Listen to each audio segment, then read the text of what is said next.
Laws of exponent हमने पढ़ा है already.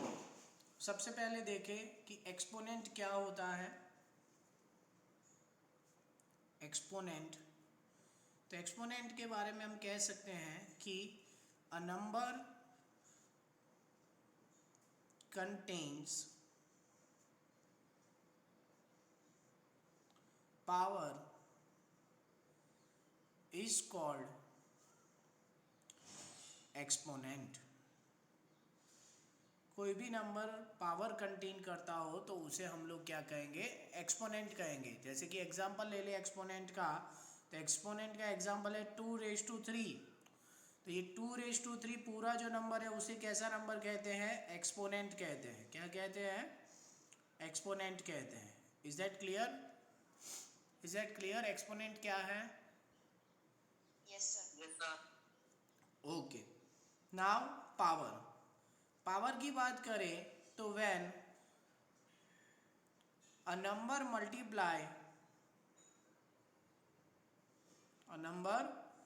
multiply with same number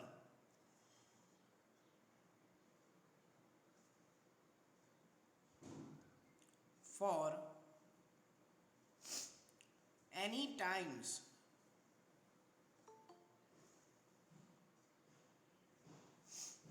that number of times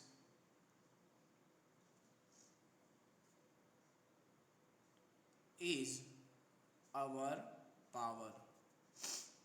कोई भी नंबर हम एनी टाइम्स, कितने भी टाइम्स अगर मल्टीप्लाई करते हैं, तो जब वो मल्टीप्लाई करते हैं तो जो पावर, जो टाइम्स होता है, नंबर ऑफ टाइम्स जितने बार आप उसे मल्टीप्लाई कर रहे हो उसका क्या हो जाता है, पावर हो जाता है। जैसे कि 2 तो यहाँ पे क्या हो गया, 2 3 टाइम्स मल्टीप्लाई हुआ है, तो 3 टाइम्स मल्टीप्लाई हुआ है तो इसको मैं क्या लिख सकता हूँ, 2⁻3 लिख सकता हूँ। समझ में आया?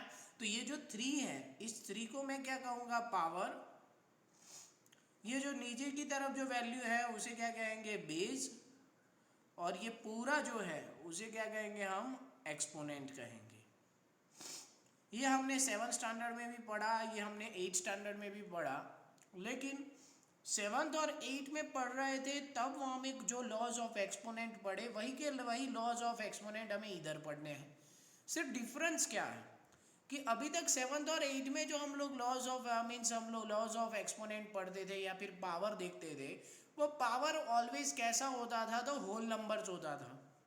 ना तो वो इंटीजर वैल्यू होती थी यानी कि नेगेटिव नहीं होते थे, ना ही वहाँ पे कोई फ्रैक्शनल वैल्यू होती थी, यानी कि रेशनल नंबर पावर हमें आज तक नहीं देखा। अब यहाँ पे हमें कैसा पावर देखना है, रेशनल नंबर पावर देखना है। यानी कि पावर कैसा होगा, रेशियो में होगा, 1/2 3/4 इस तरह के रेशियो में होगा। तो ऐसे पावर वाली नंबर्स के साथ कैसे डील करते हैं वो हमें इस यहाँ लॉज ऑफ एक्सपोनेंट में सीखना है। जैसे कि यहाँ पे मैं लॉज ऑफ एक्सपोनेंट सारे लॉज को समझाता हूँ।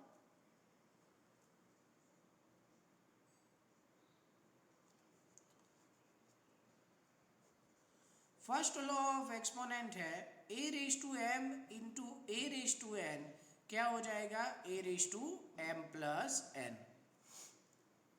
यानी कि आप दो नंबर का किसी भी पावर हो, दो नंबर का कोई भी पावर हो, अगर उनका बेस सेम है और बीच में मल्टीप्लिकेशन साइन है तो पावर का क्या हो जाएगा, एडिशन हो जाएगा। जैसे कि एग्जाम्पल ले ले, तो एग्जाम्पल है 2⁻3 इंटू 2⁻2, तो मैं क्या लिख सकता हूँ, 2⁻3+2 यानी आंसर आ जाएगा 2�5। तो ये जो 2�5 आया, वो 2�5 कैसे आया, तो इनका देखो बेस सेम है, सिर्फ पावर डिफरेंट है और उनके बीच में मल्टीप्लिकेशन साइन है, तो वहां पे क्या हो गया, एडिशन हो गया। उसी तरह सेकंड लॉ देखते हैं, तो सेकंड लॉ क्या है कि a⁻m divide by a⁻n is equal to a⁻m-n। अगर किसी भी नंबर का, किसी भी एक्सपोनेंट नंबर का बेस सेम हो और बीच में क्या है कि डिवीजन साइन है, तो उनके पावर के बीच में क्या हो जाएगा, सब्ट्रैक्शन होगा। कि जैसे एग्जांपल देख ले कि 2⁵ डिवाइड बाय 2⁵2, तो मैं यहाँ पे क्या लिख सकता हूँ, 2⁵5 - 2, तो फाइनल आंसर क्या मिलेगा, 2⁵3। समझ में आया? समझ में आया यहाँ तक? किसी को doubt? Okay, now third law देखते हैं। थर्ड लॉ क्या कह रहा है कि अगर आप किसी भी नंबर का बेस डिफरेंट हो, पावर सेम हो और बीच में मल्टीप्लिकेशन की साइन हो, तो आप क्या कर सकते हो, उस पूरे को प्रोडक्ट करके कॉमन पावर लिख सकते हो। समझ में आ रहा है? ये लॉ समझ में आ रहा है? ये लॉ थोड़ा सा ऑकवर्ड है। ऑकवर्ड कुछ नहीं है, इसमें सिर्फ इतना समझना है कि कोई भी दो एक्सपोनेंट के जिनके बेस डिफरेंट हो लेकिन पावर कैसा है, सेम है। जिनका बेस डिफरेंट हो लेकिन पावर सेम है और बीच में अगर मल्टीप्लिकेशन की साइन है, तो हम करेंगे उसको मल्टीप्लाई करेंगे, पावर को कॉमन पावर में कन्वर्ट कर लेंगे। जैसे कि एग्जांपल इस तरह से है 2⁻³ इंटू 3⁻³।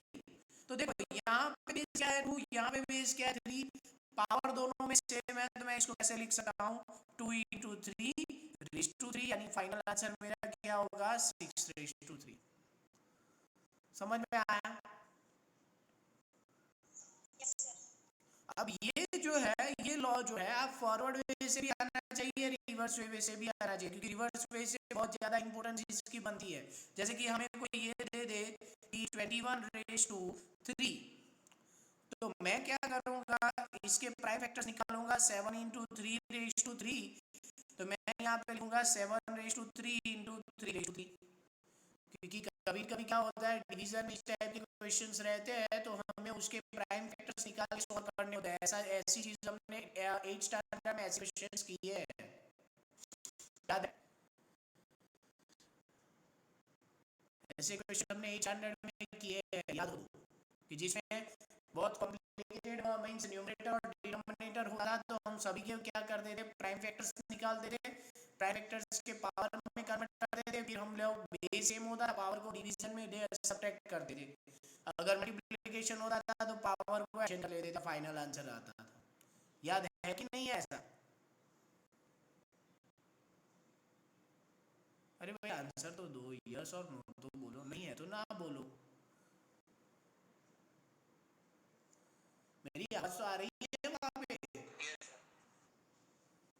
तो ऐसा बोलो ना, स्क्रीन ब्लर है।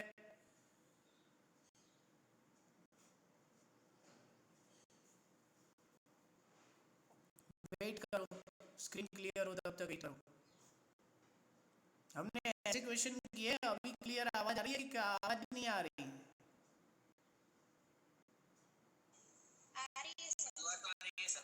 हाँ, तो फिर ये तो बोलो कि ऐसे क्वेश्चंस किए थे अभी, जिनमें हम लोग बेस का प्राइम फैक्टर्स निकाल देते थे, फिर इंडिविजुअल पावर दे रहे थे, ऐसा किया था 8 में? 8 में ऑनलाइन था, पढ़ा नहीं पढ़ा ऐसा? हाँ भाई, 8 में जो किया वो किया, 9 में मत करना, कि 9 का मैथ्स 10th का बेस है, 9 का साइंस 10 का बेस है।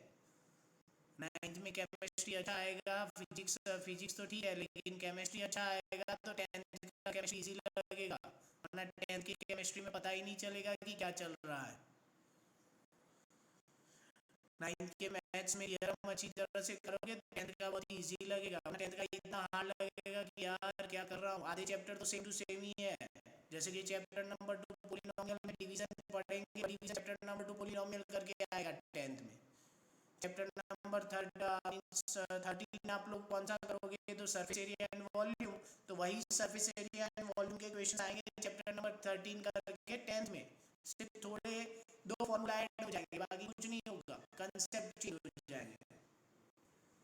इसीलिए एक चीज याद रखो कि जो हो गया 8 में, अभी यहाँ पे सिचुएशन ऐसी है, ऐसा ही समझो कि लाइफ में यही करना है, ऑनलाइन ही पढ़ना है, क्योंकि मुझे नहीं लग रहा कि जब तक ये अभी 1 मई में भी ये कुछ करेगा, मई 15 तक तो कोई मुझे नहीं लग रहा कि कुछ नया मतलब ऐसा हो जाए कि सडनली डाउन हो जाए। कोरोना का तो अभी वैसी सिचुएशन चल रही है, तो यही सोचो कि हमें ऑनलाइन ही पढ़ना है लाइफ में, तो ध्यान भी दो, वीडियो भी देखो, अच्छी तरह से पढ़ाई भी करो घर पे बैठ के। नेक्स्ट है फोर्थ, स्क्रीन क्लियर है अभी? Yes, sir. ओके, अब देखो नेक्स्ट हमारी आइडेंटिटी है कि if a raise to m divide by b raise to m, तो हम लोग क्या लिख सकते हैं, a by b raise to m। जैसे कि एग्जांपल है 12 raise to 5 divide by 4 raise to 5, तो मैं यहाँ पे क्या करूँगा, दोनों का बेस डिफरेंट है लेकिन पावर तो सेम है, तो इसको ऐसे लिख देंगे कि 12 बाय 4 रेज टू 5, आंसर क्या आएगा 3 raise to 5। Is that clear? Yes, sir. तो सब किया ही है, तो मैं कब से क्या बोल रहा हूँ। ओके, नाउ अब देखो a raise to 0, a raise to 0 हो तो उसका आंसर क्या होता है 1। किसी का भी पावर अगर 0 हो जाए, किसी का भी पावर 0 हो तो उसका आंसर ऑलवेज कैसा रहेगा 1, चाहे वो नंबर पॉजिटिव हो, नेगेटिव हो, फ्रैक्शन हो, कुछ भी हो। अगर उसका पावर 0 है तो वो वहाँ पे एग्जिस्ट ही नहीं करता, और एग्जिस्ट नहीं करता तो 1 तो हर जगह पे रहता है। तो यानी कि यहाँ पे क्या हो जाएगा -27 रेज टू 0, आंसर आएगा 1, प्लस 999 रेज टू 0, आंसर आ जाएगा 1। समझ में आया? Yes, sir. ओके, अब देखो नेक्स्ट सिक्स्थ आइडेंटिटी है कि for -a raise to m दो कंडीशन बनेगी।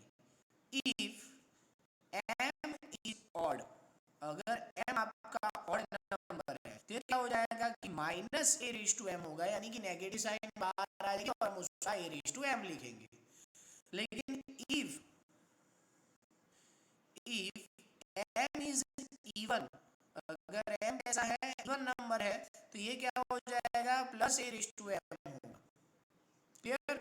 जैसे कि एग्जांपल है -2 रेज टू 5, तो मैं इसको क्या लिखूंगा कि -2 रेज टू 5। इसमें और इसमें डिफरेंस क्या है कि ये मैं नेगेटिव साइन है मैंने बाहर रख दी, अब मुझे इसको सॉल्व करने से इसकी वैल्यू रखनी है। समझ में आया? स्क्रीन क्लियर है? No, sir. हाँ, वेट करो, वेट करो।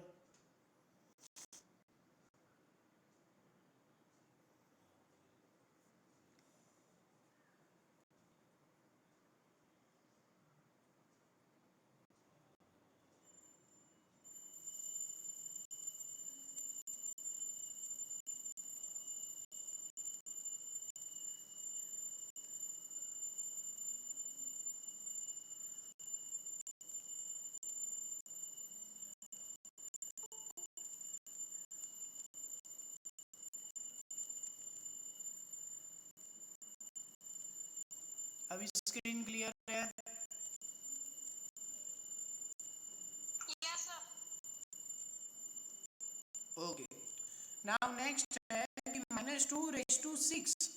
अब देखो यहाँ पे 6 कैसा नंबर है, इवन, तो इवन है तो माइनस क्या हो जाएगा प्लस, और इसको लिखूंगा +2 रेज टू 6। समझ आया? Yes, sir. किसी को डाउट? किसी को डाउट आइडेंटिटी में? ओके, अब देखो सेवंथ नंबर देखो,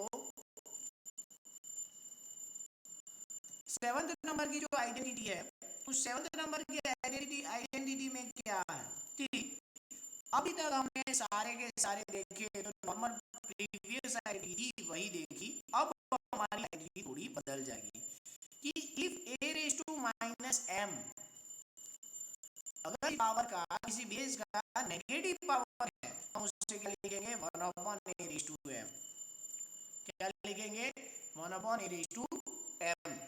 इसका वाइस वर्सा होता है, यानी उल्टा कहता है कि आप a raise to m denominator उसको न्यूमरेटर में क्या होंगे तब भी नेगेटिव पावर हो जाएगा। यानी कि एग्जांपल है कि 2 रेज टू -5, तो उसको मैं क्या लिख सकता हूँ कि 1/2 रेज टू 5।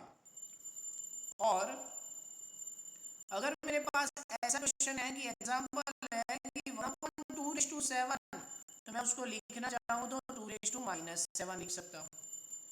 या फिर इस आइडेंटिटी को थोड़ा एक और अनदर आइडेंटिटी कि 1 upon a raise to minus m, 1 upon a raise to minus m, तो वो हो जाएगा a raise to plus M.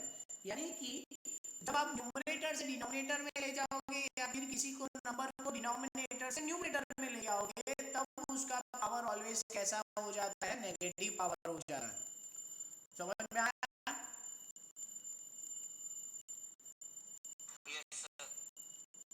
जब आप न्यूमरेटर से कोई वैल्यू डिनोमिनेटर ले जाओगे या फिर डिनोमिनेटर में से कोई वैल्यू न्यूमरेटर में लाओगे, तो उसके पावर की जो साइन होगी वो अपोजिट साइन हो जाएगी। यानी कि प्लस है तो माइनस हो जाएगी और माइनस है तो प्लस हो जाएगी। यानी कि एग्जांपल है कि 1/2 रेज टू माइनस 7, इसको न्यूमरेटर में शिफ्ट करेंगे तो ये हो जाएगा प्लस 2 रेज टू 7। क्लियर? हम इससे एक और आइडेंटिटी बनाते हैं कि अगर मान लो कोई फ्रैक्शनल नंबर है और उसका पावर नेगेटिव है, तब होगा कि उस फ्रैक्शनल नंबर का रेसिप्रोकल करो तो उसका पावर क्या हो जाता है, पॉजिटिव हो जाता है। समझ में आया? ये समझ, इसका मतलब ये है कि मैं अगर एग्जाम्पल लिखूं कि 2/7 रेज टू माइनस 5, तो इसमें क्या लिख सकता हूँ, 7/2 raise to 5। Clear? Is that clear? Okay, now अब देखते हैं नेक्स्ट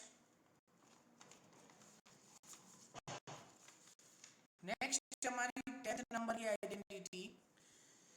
10th नंबर की आइडेंटिटी है कि अगर हम यहाँ पे square root of any number हुआ, जैसे कि रूट ए, तो स्क्वायर रूट ऑफ 2 को हम लोग क्या लिख सकते हैं, ए रेज टू 1/2। यानी कि किसी का फ्रैक्शनल पावर अगर कैसा हो, तो किसी का फ्रैक्शनल पावर अगर रूट में हो तो उसका मतलब 2 हो, तो वहां पे क्या हो जाएगा, रूट हो जाएगा। यानी कि एग्जांपल √3 को मैं क्या लिख सकता हूँ, 3 रेज टू 1/2। उसी तरह अगर किसी का क्यूब रूट लिखो तो पावर कितना हो जाता है, 1/3 होता है। जैसे कि एग्जांपल क्यूब रूट ऑफ 3 या फिर 5, क्यूब रूट ऑफ 5, तो उसको मैं क्या लिखूंगा, 5 रेज टू 1/3। समझ में आ रहा है यहाँ तक?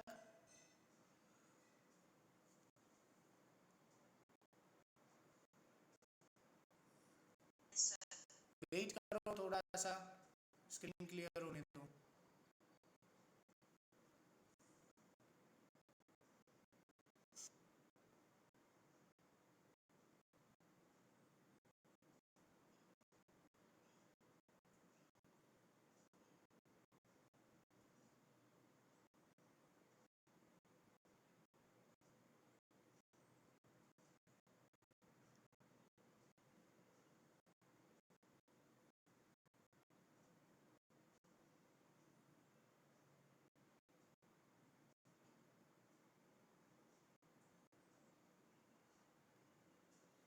हो गई स्क्रीन क्लियर?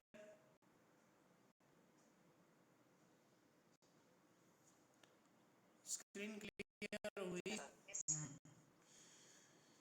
तो उसी तरह से अगर किसी का पावर क्या हो, n रूट हो, तो हम लोग क्या लिख सकते हैं, a रेज टू 1/n। यानी कि एग्जांपल है 2 रेज टू 4। अगर यहाँ पे पावर 4 रूट है तो मैं उसको क्या लिखूंगा, 2 रेज टू 1/4। अगर मान लो कि 7 रेज टू n है तो मैं उसको क्या लिखूंगा, 7 रेज टू 1/n। क्लियर हुआ? ये आइडेंटिटी क्लियर हुई? Yes sir. अब देखो कि अगर मुझे इस आइडेंटिटी को थोड़ा सा मॉडिफाई करना है, मैं ऐसे लिखूं a raise to m/n, a raise to m/n, तो वो क्या हो जाएगा, √n a raise to m। इस तरह से होगा। यानी कि एग्जांपल हो जाएगा कि अगर 2 रेज टू 5/7 है, तो मैं उसको क्या लिख सकता हूँ कि 7 root of 2 raise to 5, 7 root of 2 raise to 5। Clear हुआ?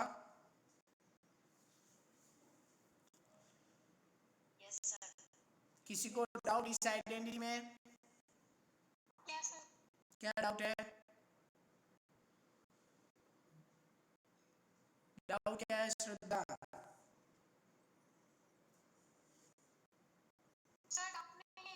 हाँ तो ठीक। ओके नाउ 14th नंबर की आइडेंटिटी है हमारी a/m/n। किसी के पावर का पावर तो दोनों पावर के बीच में क्या हो जाएगा? मल्टीप्लिकेशन होगा। जैसे कि एग्जांपल है 2^5^7, तो ये हो जाएगा 2^5^7। आंसर आ जाएगा 2^30। क्लियर? सारी आइडेंटिटी समझ में आई? अब देखो कि हम यहाँ पे जो भी क्वेश्चन करेंगे उसमें एक चीज कॉमन रहेगी। हर क्वेश्चन में एक चीज याद रखनी है कि आपको अगर लगे यहाँ पे मुझे सॉल्व नहीं हो रहा तो उसको प्राइम फैक्टर में कन्वर्ट करना है। अब प्राइम फैक्टर निकालना तो है कि वो नहीं आता प्राइम फैक्टर्स? हाँ तो प्राइम फैक्टर्स को यूज करेंगे और हम सॉल्व करेंगे। तो चलो एक्सरसाइज 1.6 निकालो on page number 26। Exercise 1.6 on page number 26। Question number 1 का फर्स्ट देखो क्या है? 64:1/2। क्या है? 64:1/2। इन्होंने बोला कि फाइंड द वैल्यू ऑफ 64:1/2।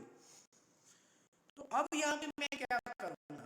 तो 64:1/2 है तो मुझे एक चीज तो पता है कि 8 क्या होता है? 2 का स्क्वायर होता है। लेकिन अगर ऐसे समझ में आया तो 64 के क्या करो? फैक्टर्स निकालो, प्राइम फैक्टर्स। 64 2 क्या हो जाएगा यहाँ पे? 32 2 हो जाएगा यहाँ पे ना 16 2 8 2 4 2 2 2 1।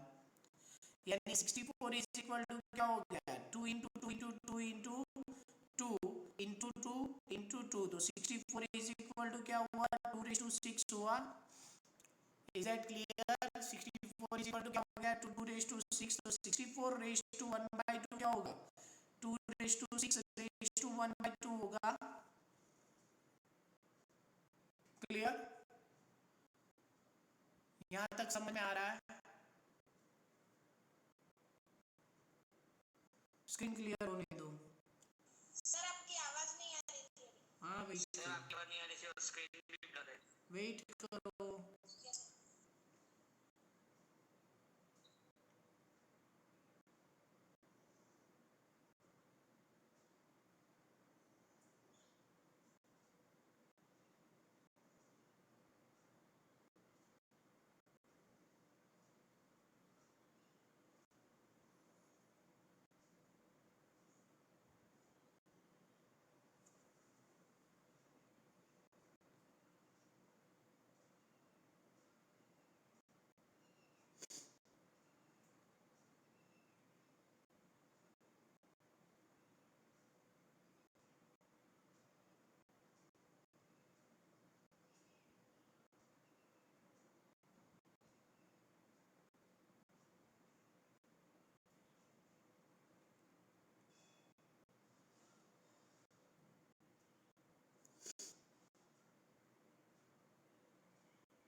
ओके अब देखो 64:1/2 मेरे क्वेश्चन है। इस क्वेश्चन को मुझे क्या करना है? इसमें बोला कि फाइंड द वैल्यू ऑफ 64:1/2। तो सिंपल लॉजिक है। एक तो पता है कि 8 का स्क्वायर 64 होता है तो वो हम डायरेक्ट यूज कर सकते हैं। लेकिन अगर कोई क्वेश्चन ऐसा हुआ कि जिसका स्क्वायर है कि नहीं है पता नहीं है तो सबसे बेस्ट क्या है कि उसके प्राइम वेक्टर्स निकालो। प्राइम वेक्टर्स कैसे निकालते हैं आपको पता तो है ही। जैसे 64 मैंने 2 से डिवाइड किया 32 आया, 2 से डिवाइड किया 16, 2 से 8 2 4 2 2 2 1। तो 64 इज इक्वल टू क्या? मुझे 2^6 मिला। समझ आया यहाँ तक? यहाँ तक समझ में आया? ओके तो 64 की जगह पे मैंने क्या लिखा? 2^6। तो इसको कैसे लिखूंगा? 2^6 इंटू 1/2। तो 2 3 क्योंकि पावर का पावर क्या होता है? मल्टीप्लिकेशन होता है दोनों के पावर के बीच में? यस और नो?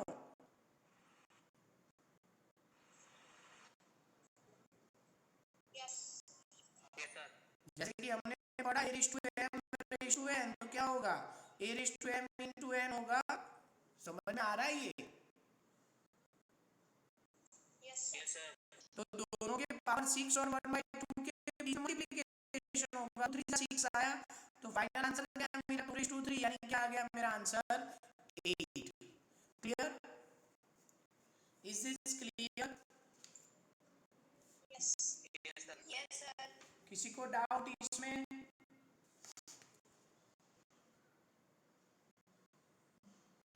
No doubt?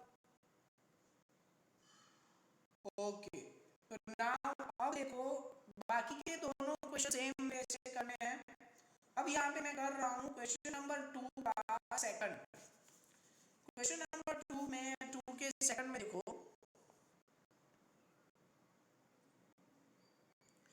क्या लिखा है कि 32 रेज़ टू 2/5। कंडीशन सेम है। कंडीशन क्या है? सेम, कुछ करना नहीं है, जैसे हमने प्रीवियस क्वेश्चन में किया वैसे ही। सबसे पहले मैं क्या करूंगा, तो 32 के फैक्टर्स निकालूंगा। 2, 16, 2, 8, 2, 4, 2, 2, 2, 1। तो 32 के फैक्टर्स क्या हो गए? 2 इंटू 2 इंटू 2 इंटू 2 इंटू 2, यानी 2⁵ हुआ। सॉरी, 2⁵ हुआ। क्लियर? अब मैं यहाँ पे क्या करूँगा, तो यहाँ पे 32⁵ है, तो 32 की जगह पे मैं 2⁵ लिख सकता हूँ। समझ में आ रहा है? Yes sir. समझ तो आ रहा है मैंने क्या किया है? Yes sir. अब देखो कि पावर का पावर है, तो दोनों के पावर के बीच में क्या हो जाएगा? मल्टीप्लिकेशन, यानी 5 इंटू 2/5 होगा। 2⁵ इंटू 2/5 होगा। यस और नो?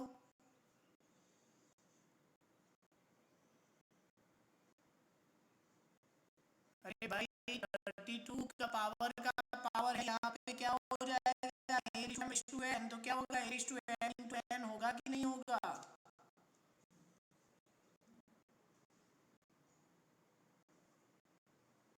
सर आपकी आवाज नहीं आ रही, स्क्रीन भी क्लियर नहीं। हाँ, वेट करो।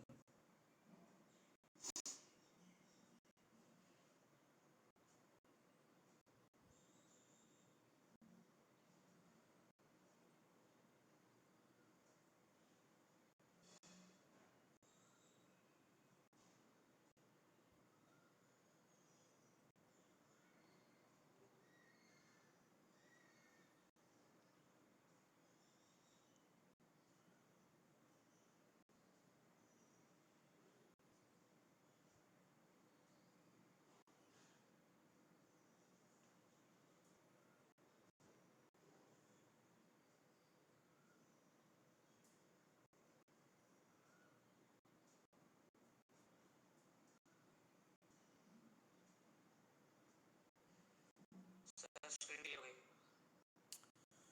यहाँ तक समझ में आया? मैंने 2⁵5 32 को 2⁵5 किया, वो समझ में आया? Yes sir. Yes sir. फिर ये पावर का पावर तक मल्टीप्लिकेशन किया, वो समझ में आया? यस और नो? ये देखो, ये भी 2:5 का, ये 5 का पावर होता है, दोनों के पावर के बीच में क्या होता है? मल्टीप्लिकेशन होता है। Yes sir. एक को ही पता चल रहा है, बाकी क्या सो रहे हैं यहाँ पे? आंसर ही नहीं दे रहे हैं, दिमाग क्यों खा रहे हो मेरा? निकल वापस घर पे चले जाओ। एक को ही पढ़ा लेता हूँ, यहाँ पे टाइम पास करके बैठा हूँ, कोई भी आंसर नहीं दे रहा है, एक जैनी आंसर दे रहा है। समझ में आ रहा है कि नहीं आ रहा? ना आ रहा तो ना बोलो, वरना पूरा खत्म कर दूं चैप्टर। 9th में आ रहे हो, दिमाग एक पैसे का भी नहीं है। सामने वाला सवाल पूछ रहा है कि समझ में आ रहा है कि नहीं आ रहा, तो बोल क्यों नहीं रहा? चलो 2⁵5 और 5 कट, यानी 2:2, आंसर आ गया 4। नेक्स्ट देखो क्वेश्चन नंबर हो गया, क्वेश्चन नंबर 4 देखो यहाँ पे। क्वेश्चन नंबर 4 है 125 raise to minus 1/3। 125 raise to minus 1/3 है फोर्थ नंबर के क्वेश्चन में। तो हम लोग क्या करेंगे, 125 का फैक्टर निकालेंगे। 25 5 जा 125, 5 5 जा 25, 5 1 जा 5। तो यहाँ पे 125 इक्वल टू क्या हो जाएगा, 5 इंटू 5 इंटू 5, यानी ये हो गया 5:3। 125 रेज टू माइनस 1/3 है, तो उसकी जगह पे मैं क्या लिखूंगा, 5:3 माइनस 1/3। तो यहाँ पे हो गया 5:3 इंटू माइनस 1/3, 3 कट, ये हो गया 5 माइनस 1, आंसर आ गया 1/5। जय समझ में आया? Yes sir. ओके चलो क्वेश्चन नंबर 3 देख लो। क्वेश्चन नंबर 3 में फर्स्ट है आइडेंटिटी अप्लाई करनी है। मैं फर्स्ट करता हूँ। फर्स्ट है 2/3 इंटू 2/1/5। मुझे उन्होंने सिंप्लीफाई करने को बोला है, मैं डायरेक्ट आइडेंटिटी लगाऊंगा। बेस यहाँ पे क्या है, तो बेस सेम है, पावर डिफरेंट है, यानी कि पावर के बीच में क्या हो जाएगा, मल्टीप्लिकेशन, यानी a⁻m इंटू a⁻n होगा, तो a⁻m प्लस n हो जाएगा। तो यहाँ पे क्या होगा, 2/2/3 इंटू 2/1/5। तो पावर के बीच में क्या होगा, एडिशन, यानी 2/3 प्लस 1/5। मैं एलसीएम ले लूंगा, 2 क्या हो जाएगा 15, तो 5 2 10 प्लस 3, आंसर आ गया 2/13/50। क्लियर जाएगी? Yes sir. ओके बाकी सारे तो टाइम पास कर रहे हो, चैप्टर खत्म, बाकी के क्वेश्चंस को कर लेने हैं सबको, और मुझे सबको भेजना है। हाँ, कोई भेज नहीं रहा, याद रखना, स्किप कर दूंगा पूरा चैप्टर। नहीं पढ़ना तो मत पढ़ो, लेकिन यहाँ मुंह बंद करके बैठने के लिए आ रहे हो तो आओ ही मत। मुझे अपनी शक्ल नहीं दिखानी अगर पढ़ना नहीं है तो। बाकी के क्वेश्चन कर लेना अपने आप। चैप्टर ओवर, कल हम लोग नया चैप्टर स्टार्ट, ठीक है? देखो वरना बोलते रहो कुछ आएगा नहीं, वैसे भी कहाँ टाइम पास करने आ रहे हो, जो आ रहा है पढ़ने उसको तो सिखा दूं। देख लो फोर्थ नंबर का क्वेश्चन। फोर्थ नंबर के क्वेश्चन में क्या है, 7/1/2 इंटू 8/1/2। पावर बेस डिफरेंट है, पावर सेम है, तो दोनों के बीच में क्या होगा, मल्टीप्लिकेशन, यानी कि इसको ऐसे लिख सकते हैं, 7/1/2 इंटू 8/1/2 को मैं लिख सकता हूँ 7 इंटू 8/1/2। ये कितना हो गया, 56/1/2। ये मेरा final answer. Clear Jainil, clear? Yes sir. Okay यहाँ पे चैप्टर खत्म। कल हम लोग नया चैप्टर स्टार्ट करेंगे। ये एक्सरसाइज लिख के मुझे